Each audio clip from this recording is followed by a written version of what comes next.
Hello, I'm Dr. Rhonda Johnson. Today is Friday, June 21st, 2024. Today I'm talking pandemic preparedness. Now I'm sharing findings from a report titled No Time to Gamble. Leaders Must Unite to Prevent Pandemics, published this month. Now the report evaluates the status of pandemic preparedness today and suggests ways to move forward tomorrow. It is 84 pages long, so I can't summarize the whole report. I will include the link, but I wanted to share some statements in this report that I found interesting. Now, everything that I'm saying is taken directly from the report in random order. So here we go. They note that the world remains unprepared to stop an outbreak from becoming a pandemic. Now, we live in an interconnected world where 100,000 commercial flights land every day, and we are only as safe as the weakest link in the chain. They note that the COVID-19 pandemic has left an indelible mark on the world.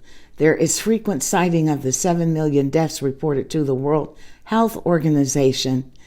However, the true number of excess deaths since COVID-19 began exceeds 28 million estimated lives. Isn't that something?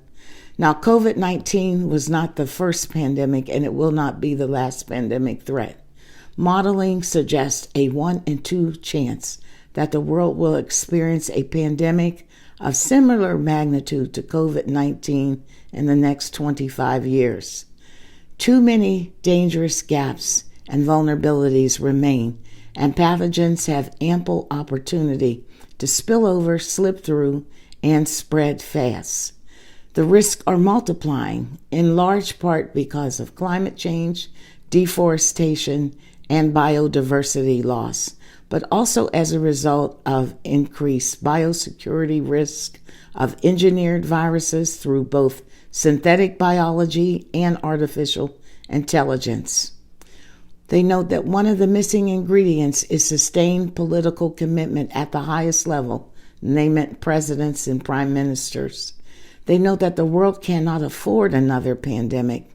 People, particularly the healthcare workforce, which was already suffering a 15 million person shortfall globally pre-COVID, are exhausted. Now, they offer a way forward, which I won't go into a whole lot of detail because it's oriented to government, health policy folks, data folks, and global public health. But they did make note of a couple of these recommendations, that there needs to be community engagement and health emergency governance. I think that was missing during, at least in the United States.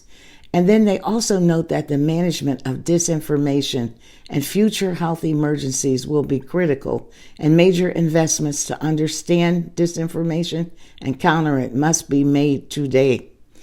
That's so true, I think. So I have a couple questions for you. Now, you don't have to be a public health expert to answer my questions. Do you think the world is ready to combat another pandemic? Do you think that your country is prepared?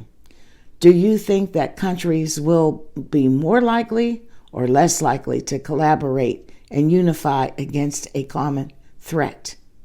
And do you think that ordinary citizens will follow public health authority recommendations in the next pandemic?